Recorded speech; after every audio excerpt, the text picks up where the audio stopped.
Okay, so good evening everyone and welcome back tonight, and especially coming out in what's a fairly cold night. Okay, for those who don't know me, my name's John Wright. Do we have anyone new at all tonight? One. Okay, welcome. Okay, so we've been talking about developing love and compassion for the last 3 weeks, and at the end of last week one question was asked is, why are we afraid of death?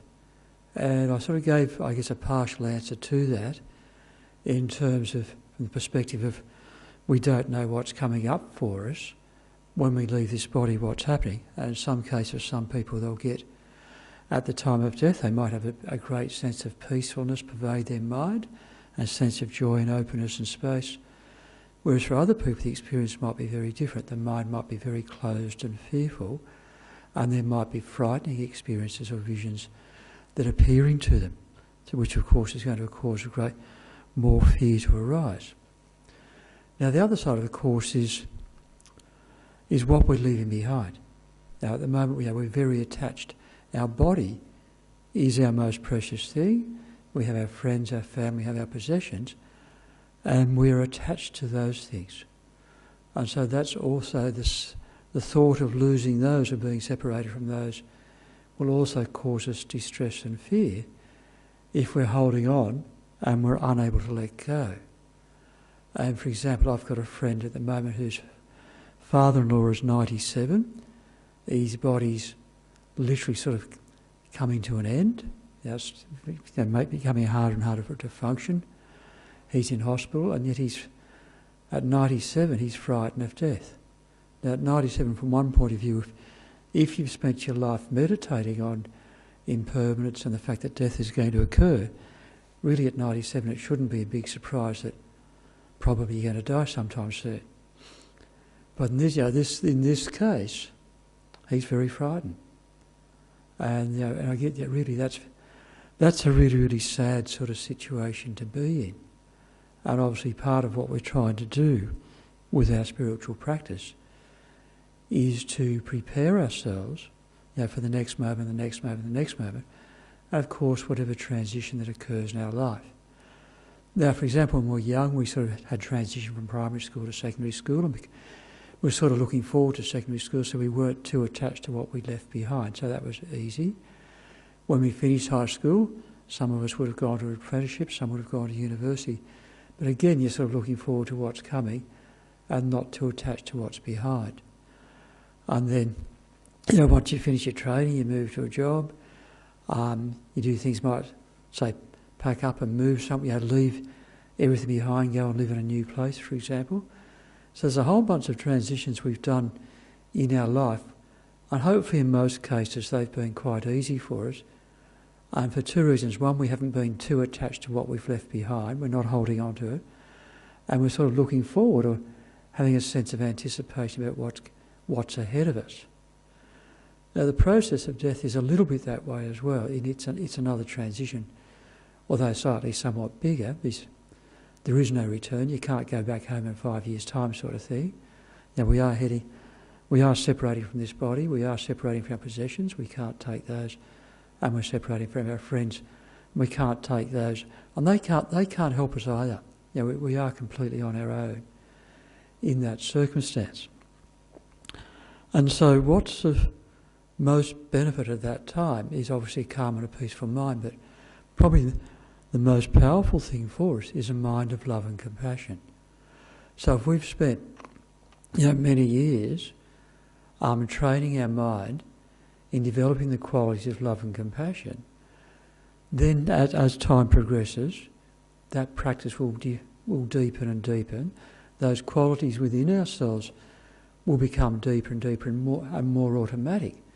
So when we get to a fearful situation such as, or potentially fearful situation such as time of death, if we're well trained, then hopefully it shouldn't be difficult for us, because we know how to put our mind and heart into a good space and to hold it there, because we've been practicing that with our daily meditation and our daily sort of contemplation of going over and reviewing the different aspects of love and compassion, etc. And it's said that at the time of death there are several three types of people. There's a person who's trained very, very well, and they're actually impatient. They're looking forward to death. Because then they can see, does their meditations, going through the death process work and being able to use that in their spiritual path and their spiritual journey. We have this next sort of person who is trained but still prefer not to go yet, but they can let go and they can go forward. And then of course we've got the person who hasn't trained and for whom it's very difficult. So obviously what we're trying to do is be one of those people who's done some training in terms of transforming our mental attitudes, our outlook on life, what our values and priorities are, and developing our good heart, our kind heart, and our open mind, which isn't closed and sort of tied in or locked into wanting things to be unchanging and permanent and having a self-centred attitude or approach. So the key thing for us is, of course, is to make sure we have trained our minds so that we can help reduce, at the time of death, we hopefully have no fear, or we've reduced our sense of fear, and we have something we can look forward to in terms of moving forward in the next life, the future existence or next life.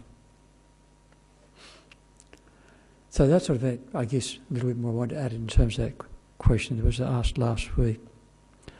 So sort of where we finished last week is we were talking primarily about the faults of self-cherishing and the benefits of cherishing others. And what it said is the faults, self-cherishing is the source of all our unhappiness or all our misery that occurs to us. And the reason behind that, of course, is we put ourselves first and others, and others are less important. Then the other side, of course, is the benefits of cherishing others. So in this situation, our heart, wish or feeling, that feeling time we have within ourselves, is more orientated towards the well-being of others and less focused on the well-being of ourselves. Now, having said that, we're not saying we neglect ourselves.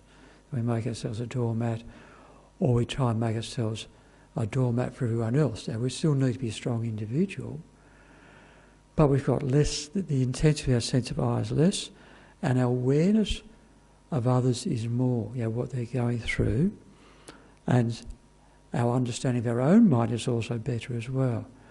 And so with deeper awareness of our own mind and how it works, we have deeper awareness of how what's going on for other people, and so therefore we have a more open attitude towards them, so there's more love, more compassion towards those people. Now there is a verse I'll read out. We read a few verses last week, and the one that sort of finishes that says, "In brief, infantile beings labour only for their own ends, while Buddhas work solely for the welfare of others. With a mind understanding the distinctions between the failings of one and the advantages of the other, we seek your blessings to enable us to equalise and exchange ourselves for others." So that verse is sort of summarising where we've come from, and it's also indicating which direction we're going, what the next step in the meditation processes are. So it's making it really clear that if we start to look at people who have, how we say, realise their inner potential, become a fully awakened being, we can see those sorts of people have abandoned self-cherishing, where people such as ourselves, where we haven't abandoned self-cherishing, are still sort of going from one life to life after the other under the control of delusion and karma, and basically running into problems again and again and again, and going through, being trapped in cyclic existence without any sort of real, sometimes happy, but sometimes lots of problems. And so in this case it's referring to individuals such as myself as being infantile beings who labour, whose primary focus is still on my own ends or our own ends, as compared to Buddhists who work for the welfare of others. So it's making a fairly stark contrast there. I guess the challenge for us is look at beings who inspire us. And yes, whether so that's, like for example, Dalai Lama or Geshe Doga or Lama Zopa, those sorts of people. and to see what qualities do they embody. Do they embody qualities where they're mostly on the lookout for themselves, or do they seem to embody qualities where they've got care and concern for others?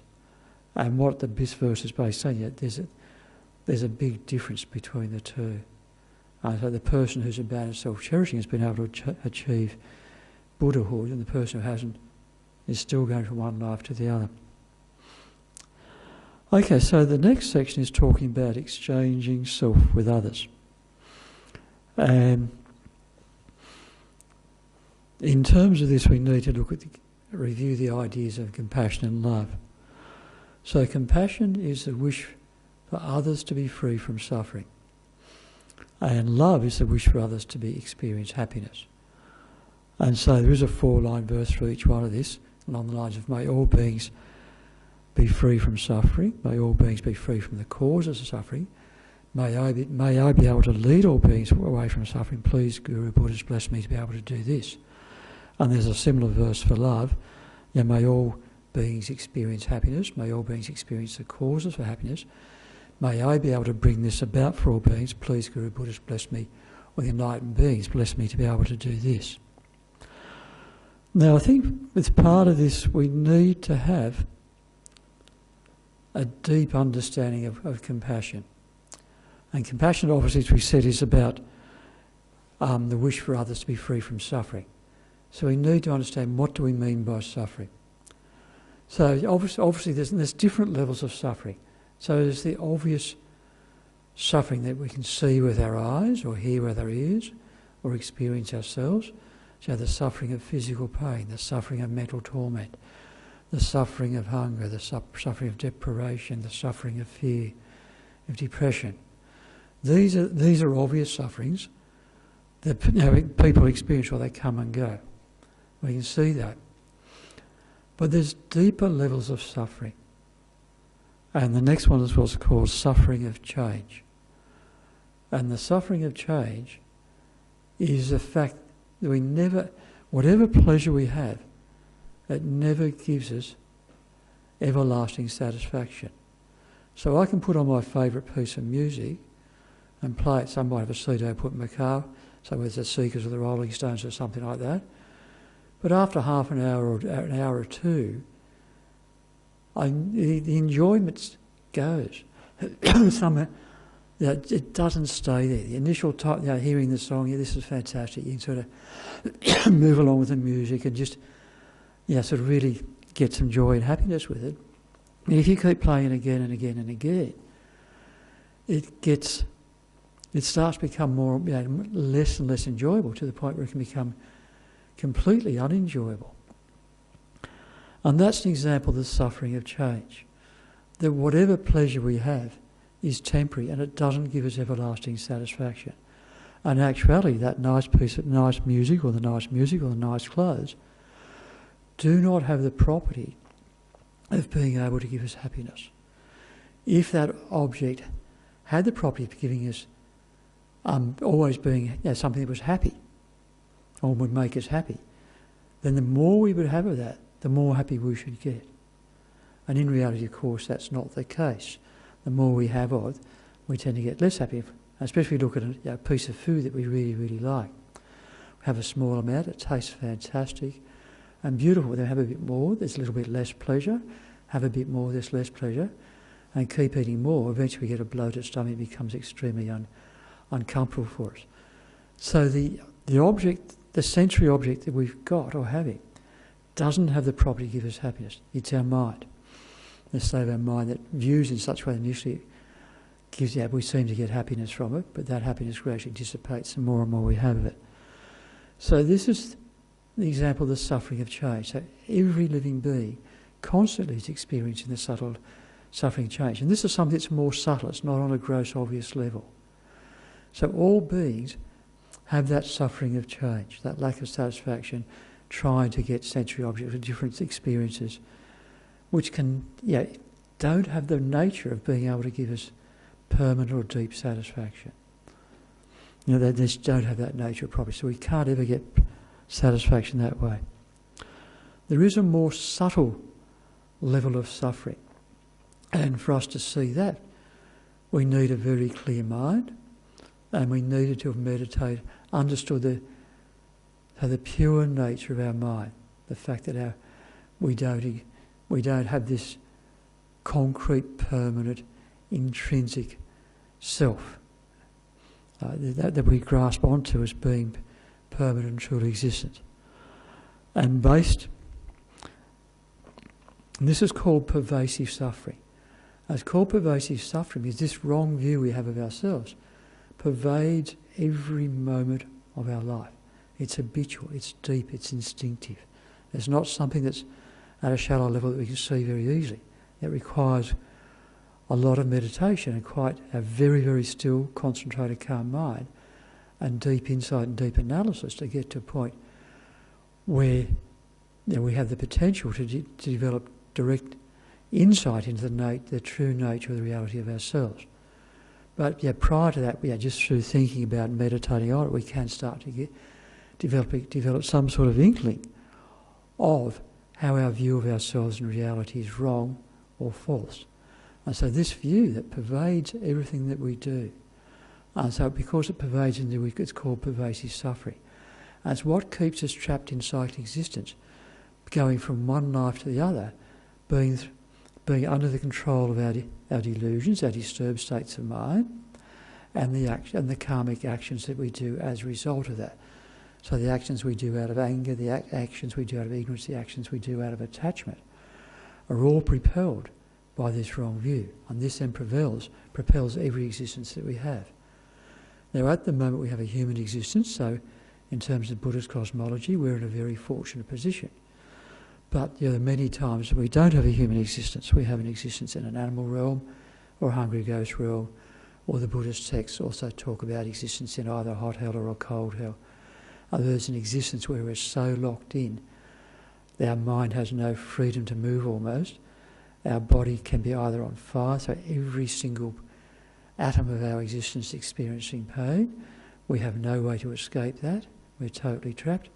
Or we can be in a situation where we're completely frozen and stuck in incredibly cold existence where it can be literally splitting apart or falling apart from our frozen emotion, frozen minds, etc. And when we're in that state, it seems like an eternity, like it's going forever and forever and forever and forever.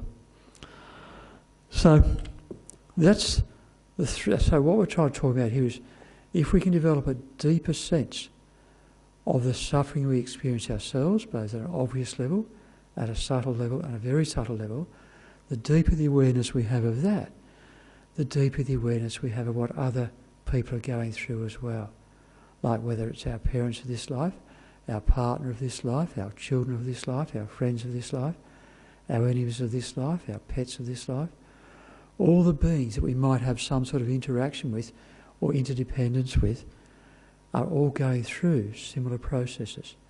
So the deeper the awareness or knowledge we have of our own suffering, at a gross, subtle and very subtle level, then the more compassion we can develop for others because we've got a deeper understanding of what's happening in their existence in terms, not just in a small time frame, but in terms of their totality of their existence and what's going on for them. And so, from one point of view, that when we think about that more and more and more, the suffering that living beings go through is unbelievably vast. It's something we can't even comprehend for ourselves, let alone comprehend for others.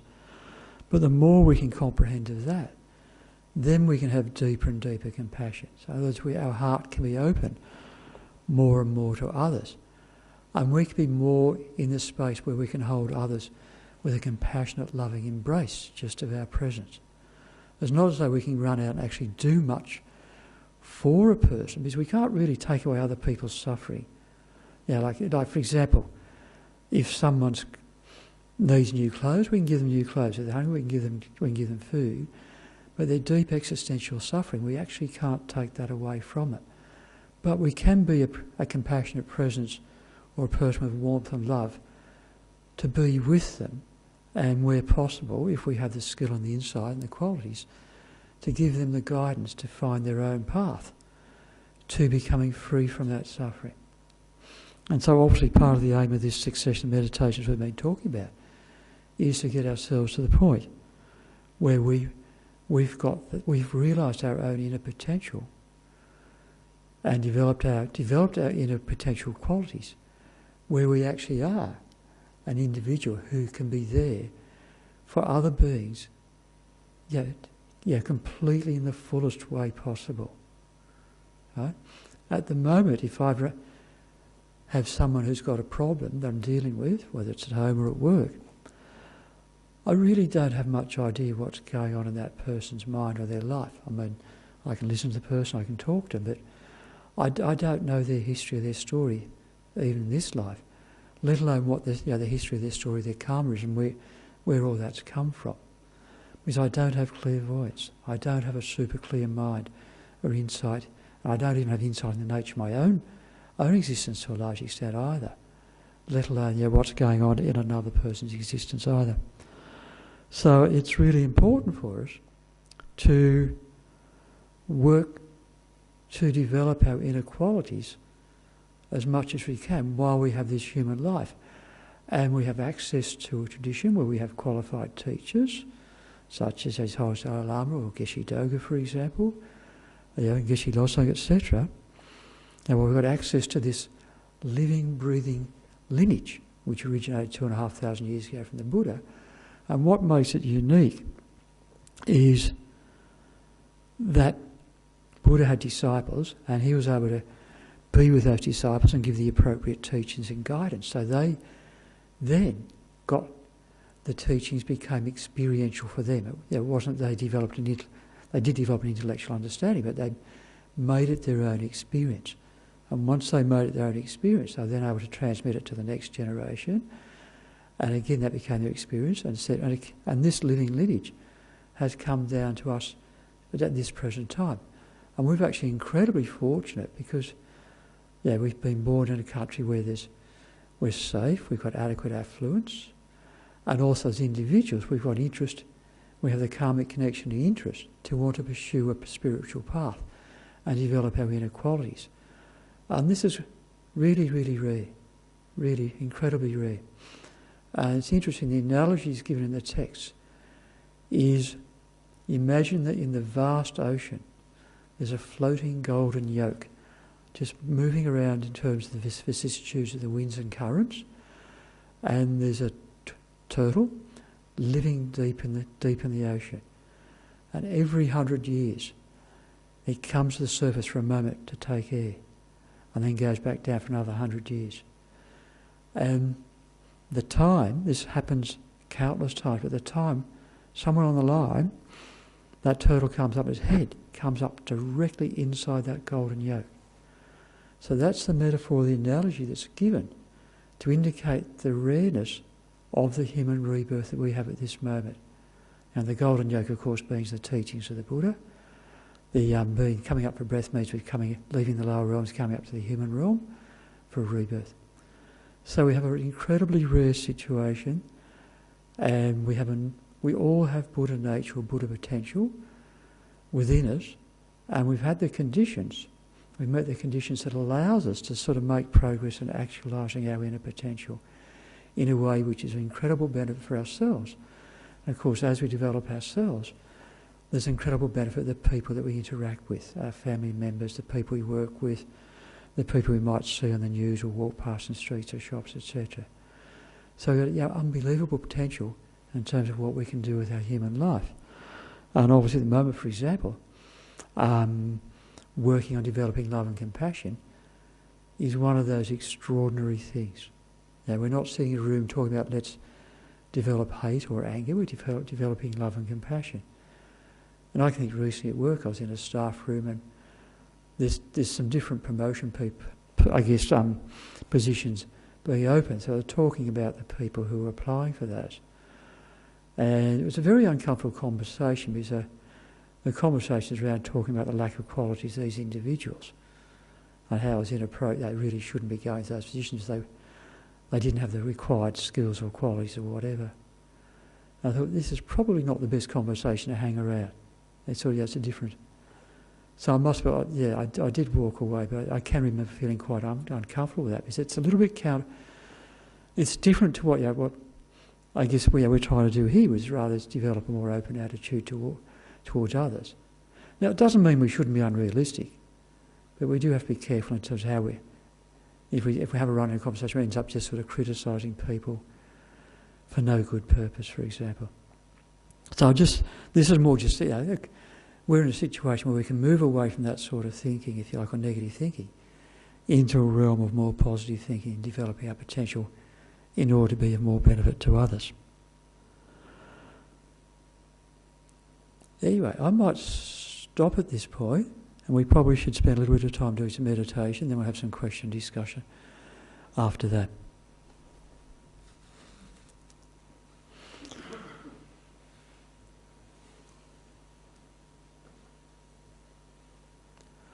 So the main thing with meditation is to make sure we've got a nice straight back. Head tilted forward very slightly, eyes almost closed, lips closed, the tip of the tongue just topping our palate or the top of the mouth behind the top teeth. Arms slightly out, hands, right hand on top of the left hand, thumbs touching. And then just to ground ourselves and centre ourselves a little bit, we'll just focus on our breath passing in and out, coming in through our nostrils, and being aware of our breath coming all the way down to our abdomen and back out again.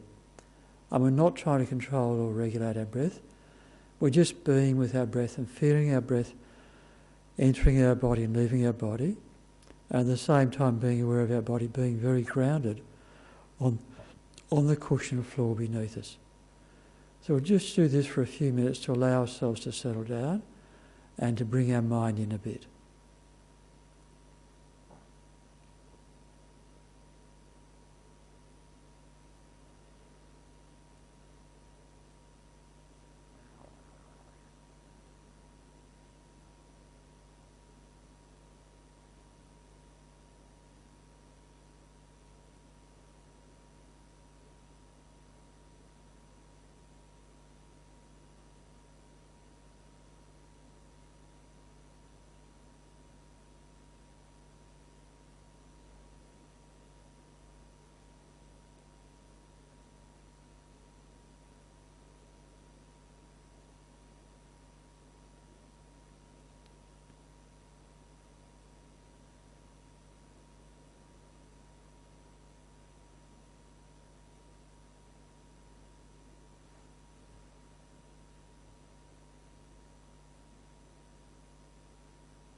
So now what we want to do is to just think about how ourselves and other beings experience suffering. Whether it's the suffering of suffering, in other words the obvious stuff, the suffering of change, how nothing gives us satisfaction, or pervasive suffering, where as a result of having a wrong view about the self, we are propelled from one existence to the other under the control of delusion and karma.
Now, from our heart, develop and make the wish. May all living beings be free from suffering and from the causes of suffering.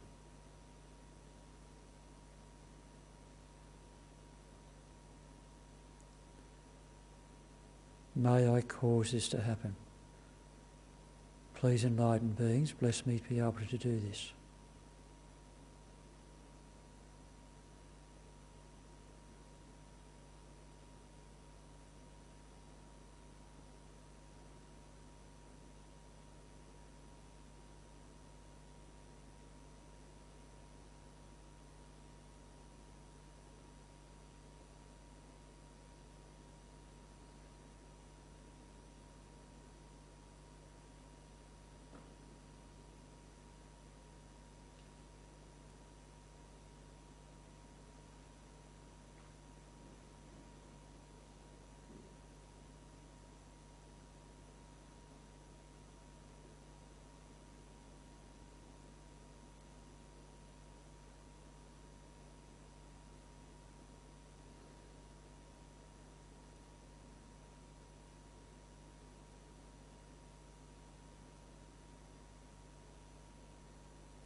Now, to generate the mind of love, we develop the wish within our heart. May all living beings have happiness and the causes of happiness. May I be able to lead all sentient beings to this. Please, fully awakened beings, guide me, to bless me to be able to do this.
Okay, we might stop our meditation now.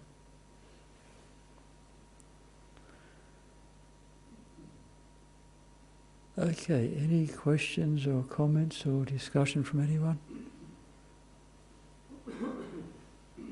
Yes. A couple of times over the last few weeks you've mentioned the notion of having a false sense of self. Yes. What can you expand on? Is that kind of like the egoic structure that everybody has that may not necessarily be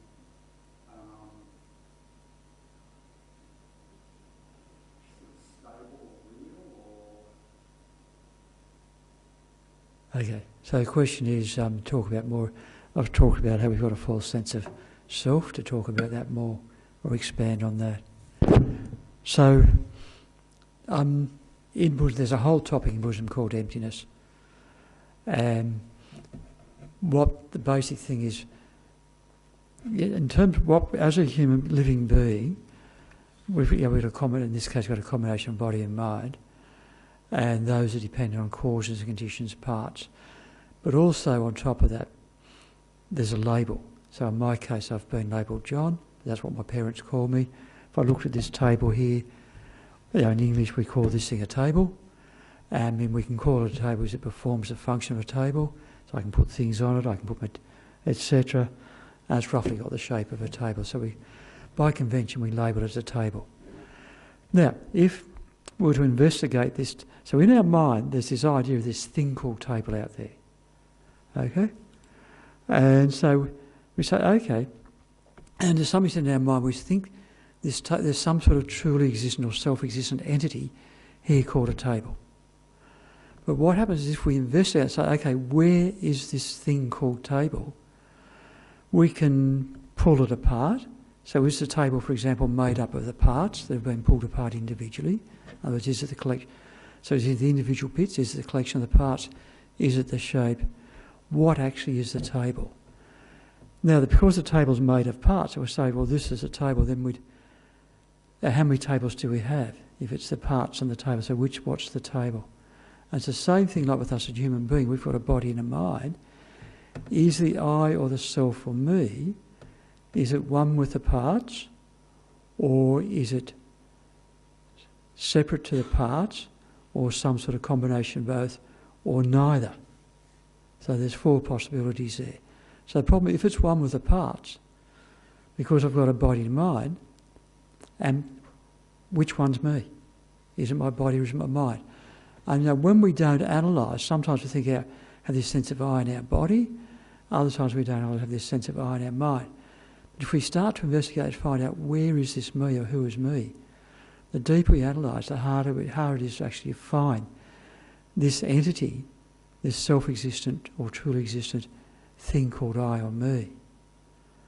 But if we don't analyse, then it does seem to appear, and especially if a moment of fear or strong emotion, that sense of I can arise very strongly. And certainly one of the advice that's given if you're meditating this is try and actually bring up that strong sense of I through a sense of fear, but have one part of the mind that's sitting back. If it's aware it's being watched, it'll sort of disappear. It's like when you're watching kids. You come around, you've got kids who are misbehaving. The moment they're aware that you're watching them, the misbehaviour stops. You've got to be very sneaky to catch them. And it's a little bit the same with this catching the sense of I. You've got to be a little bit sneaky in terms of catching it. And so we get trying to create a strong emotion rise, and then sort of sitting back, what does this actually what does it appear like and look like, for example? And if we investigate, we actually can't find it. But if it exists, we should be able to find it. Now the problem is if it's part of our mind, it's not in our body, or if it's in our body, it's not in our mind, which means we've either got no I or 2 I's. There's a problem there, isn't there? If we say it exists separate to the body and mind, in other words, it's something that's been imposed on both of those, then if someone hurts your body, you shouldn't be saying, oh, you hurt my body. Because the I is something separate, so why would you just have, say, my body? So there's bits of logic like that. So it's either one with the parts separate from the parts, or a combination of both. There's a combination of both. There's a problem with that. Because we have this concept of I just being this singular entity, not something that's made up of parts or bits and pieces. So it's, I guess, so a large extent we're doing our analysis to try and see, does this I that appears to me when I'm not really looking, exists the way it appears to exist. And the Buddhist party line on that would be no, because the more you investigate, you just can't find it. Now, having said that, we're not saying you don't exist. We're not saying that the table doesn't exist, the floor doesn't exist, you don't exist. We're just saying you don't exist the way you believe you exist. There is a relative existence. There's cause and condition, there's parts. As also there's a label. And what we say in terms of the table, it's merely labelled in terms of me. Merely labelled body, merely labelled mind, merely labelled hands, merely labelled things, etc. It's just a label and there's no more to it than that. So what's happening is our mind has this big fabrication about what we are, and we believe that. We have total belief in that fabrication, that we exist the way it appears to our mind. And it appears as, there's a whole bunch of synonyms: self-existent, inherently existent, truly existent, existing from its own side.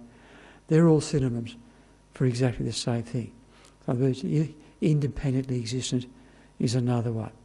And in reality, everything exists in dependence on either causes or conditions, parts, and just being labelled.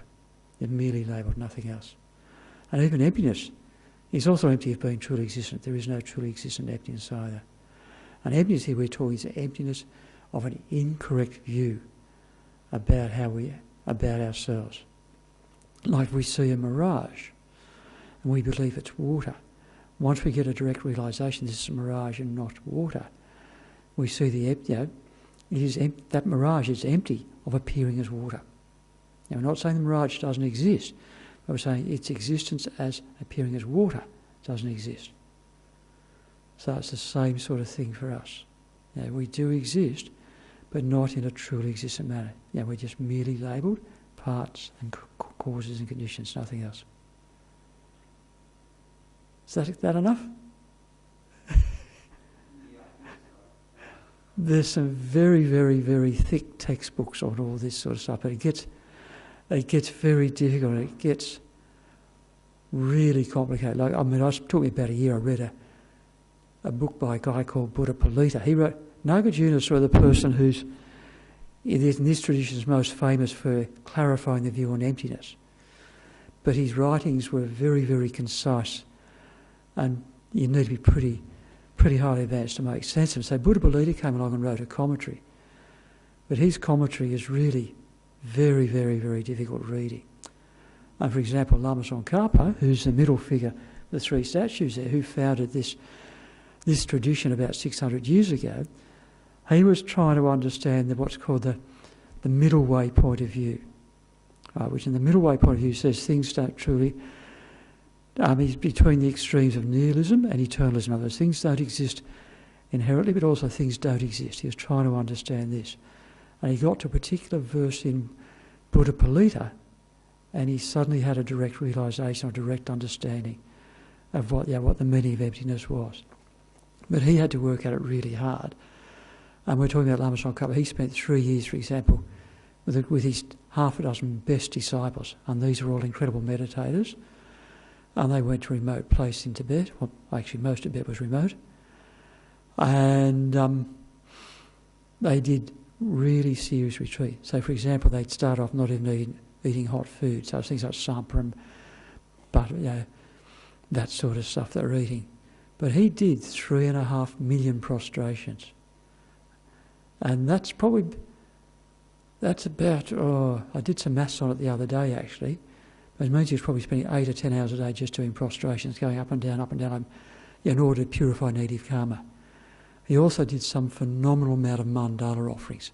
In other words, and he had this stone, rather than a nice mandala thing made of gold or silver, just a stone, so you do this, you have some rice, and it's a symbolic offering of the universe and your universe, everything you're attached to, as a way of developing positive potentials in your mind. And these two practices help clear the way so you can develop realisations. So he spent more than 3 years doing just this. And he's already an extraordinary meditator. Even from the time he was a child, he'd been doing deep tantric retreats. But at a certain stage he stopped and said, okay, I need to go back and do these foundation practices.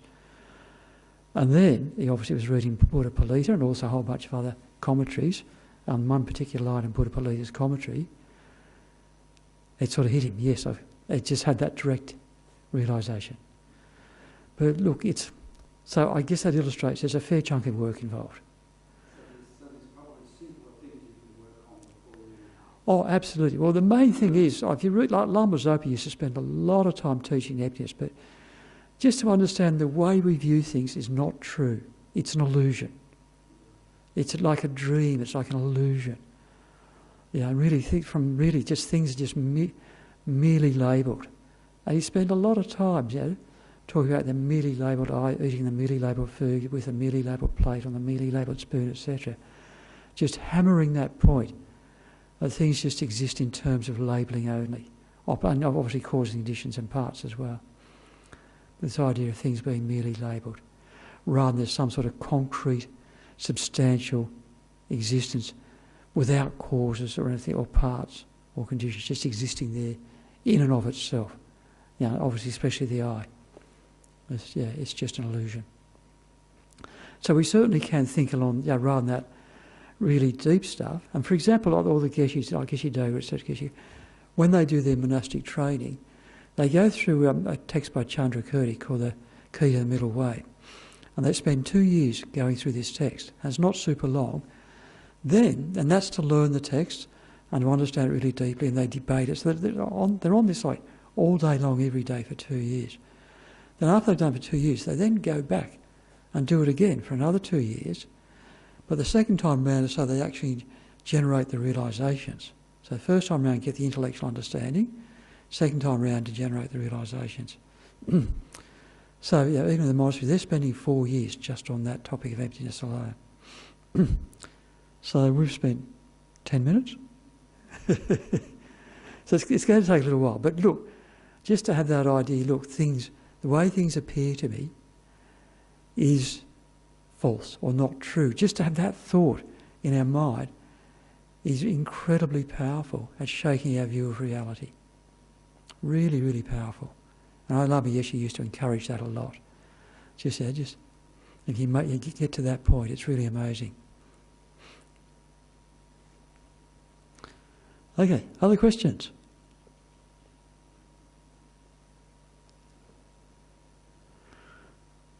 Another 6 minutes, so you don't have to hold on to it.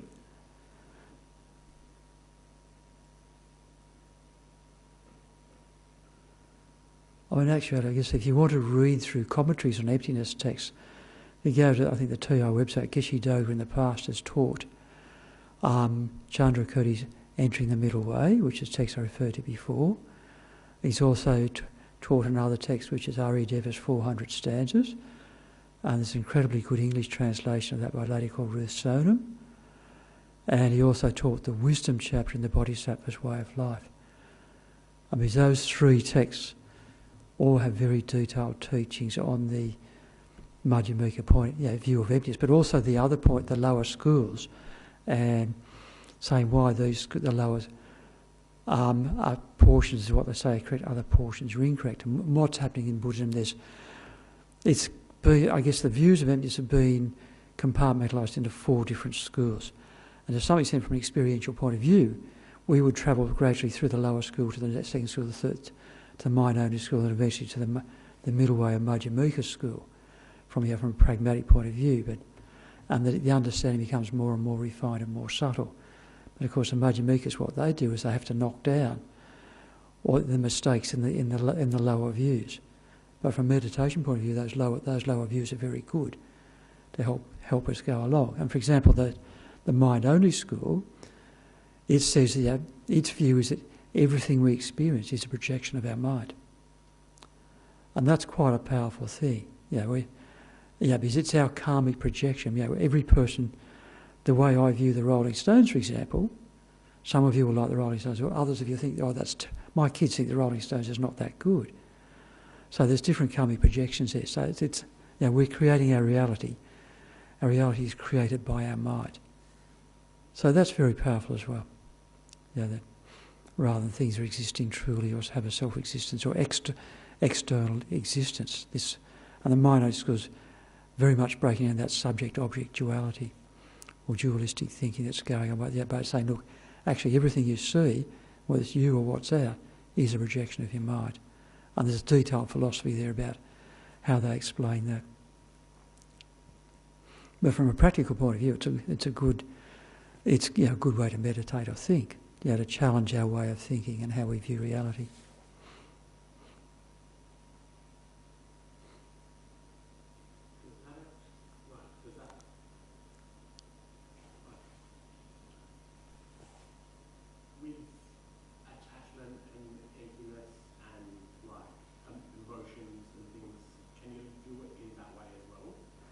So with attachment, emotions, emptiness, yes, everything's empty of true existence. So look, the reason we have attachment and negative emotions is because we've got a wrong view of reality. We've got this false sense of I. And if we let go of that, so there's no I, or no truly existent I, what's there to be attached to? So the people who have realisation of emptiness don't have attachment. They don't have anger, pride, jealousy. They've got love and compassion. They've got very strong emotion, but positive emotions, not negative emotions. Isn't that also emptiness? Sorry? Wouldn't that also be emptiness? Everything's empty of true existence, yes. Yes. Yes, the enlightened mind is also... Your Buddha nature is empty of true existence. The enlightened mind is empty of true existence. The Buddha is empty of true existence. There's nothing that has true existence. Not even the smallest way. Is there anything that's truly existent? Because if something was truly existent, it'd be permanent, go forever. And we couldn't change it. And the fact, on what basis, because everything is empty of true existence, we exist. And of course the flip side of that is everything's dependent arising. And because phenomena dependent arising, everything's empty of true existence, or phenomena empty of true existence because of dependent arising. It's a syllogism that goes backwards and forwards. So it's two sides of the same thing. I guess one's looking at ultimate reality, the other one's looking at relative reality, or what are called the two truths. So the first truth is everything is empty of true existence. The second truth is everything is dependent on causes, conditions, parts, and being merely labelled. And so relative existence, we have a functioning table, functioning watch, functioning microphone, functioning paper. That's relative existence. Absolute existence, all these things are empty of true existence. Otherwise they don't exist from their own side. Sounds kind of like quantum. There is some connection there, except the quantum physicists don't understand they can use this to deal with their own mind. And even philosophy like Bertrand Russell talked about this sort of stuff as well, but they didn't realise you actually need to use this to sort of work with your own mind.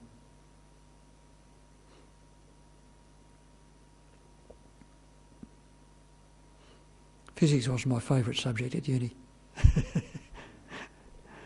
You need a lot of physics to make sense of to understand quantum physics well. Well, they say if you understand it, you don't really understand it. Well, Einstein probably made a decent go of it, although he had some mistakes as well that later people picked up on. Anyway, it is 9 o'clock. Any burning questions? Okay, so let's just dedicate. So we'll just take a moment to think about the positive energy and things we've done tonight, thinking about the nature of existence, thinking about the value of developing a warm heart, love and compassion, understanding the suffering ourselves and others. And through understanding the suffering ourselves and others, we develop more love and compassion, which makes us more open to be able to benefit others. And ultimately, to be able to realise and develop our full inner potential so that we then become a vessel or vehicle to help others develop their own inner potential and wisdom as well.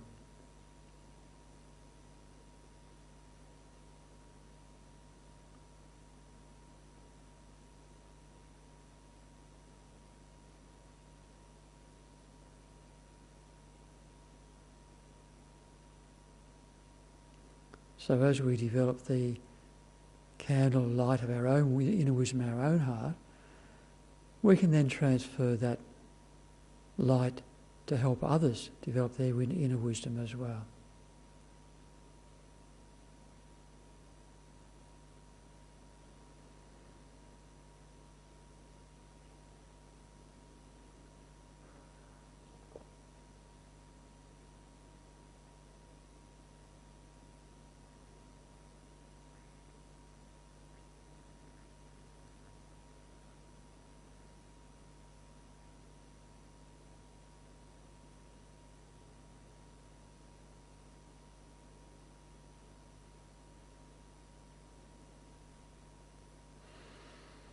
Okay, thank you everyone tonight for your contribution and coming.